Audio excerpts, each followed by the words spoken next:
Good morning செல்லுங்களா, இங்கே வாங்க. இப்போ பாருங்க, அம்மா வந்து ஒரு சிம்பிளாக ஒரு வேலை சொல்ல போகிறேன். இப்போ சாமி குடைச்ச தேங்காய் 3 தேங்காய், ஒரு தேங்காய் அது காலி பண்ணிட்டோம். இந்த 3 இருக்குது. இந்த 3 வந்து நான் ஃப்ரீசரில் வச்சுருந்தேன். ஃப்ரீசரில் வச்சா கெட்டு போகாது. இப்போ இதுக்கு நம்ம ஐடியா என்ன பண்ணால், ஃப்ரீசரில் வச்சுன்னா ஐஸ் மாதிரி இருந்தது. ஃபுல்லாக வந்து தண்ணியில் போட்டோம்னா அப்படியே க்ளீனாக அப்படியே வந்துடும். இப்போ நம்ம அதை எப்படி எடுக்கிறோம் பாருங்கள். எடுத்துட்டு இந்த பாருங்க, இந்த பார்த்தீங்களா, ஃப்ரீசரில் வச்சோம்னா அந்த அந்த ப்ரௌன் கலர் தோல் இல்லாத தோல் கொஞ்சம் கொஞ்சம் இருக்கும், எடுத்துடலாம். இந்த மாதிரி ஃபுல்லாக வந்துடும்.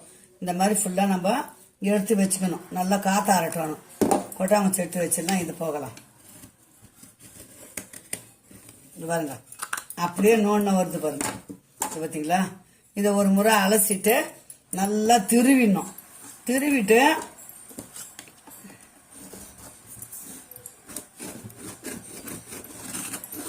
இதை பாருங்க, பார்த்தீங்களா, இந்த மாதிரி ஃபுல்லாக வந்துச்சு. இது நல்லா கழுவிட்டு வந்துடலாம். கழுவிட்டு தொடச்சிட்டு துருவி நம்ம ஒரு ஃப்ரீசரில் பாக்ஸில் போட்டு வைக்க போகிறோம். இப்போ இந்த மாதிரி கவுத்து வச்சுட்டேன்.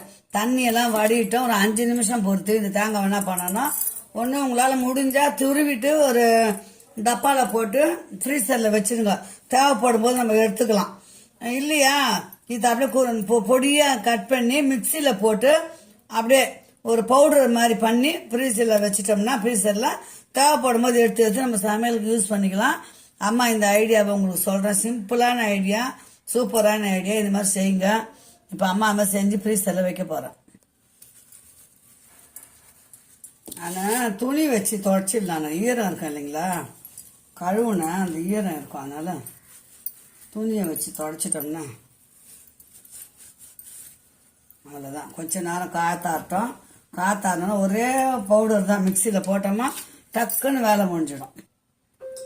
இப்போ இந்த மாதிரி கட் பண்ணிட்டோம் தான் நல்லா இதில் போட்டுருங்க. பெரிய ஜாரில் போட்டு நிறையா இருக்கு இல்லைங்களா. இப்போ இது போய் அம்மா வந்து ஒரு நல்லா திருவின்னு வந்துடலாம். இப்போ இந்த மாதிரி அரைச்சிட்டேன் பார்த்தீங்களா. அம்மா வீட்டில் ஏர்டைட் பாக்ஸ் இல்லை, அதனால் இதில் கொட்டிக்கிறேன். பாருங்க, இந்த மாதிரி வச்சிட்டோம்னா தேவைப்படும் போது நம்ம பொரியலுக்கு கூட்டுக்கு எப்படி வேணாலும் நம்ம எடுத்து யூஸ் பண்ணிக்கலாம். புரியுதுங்களா, க்ளீனாக எடுத்து வச்சு.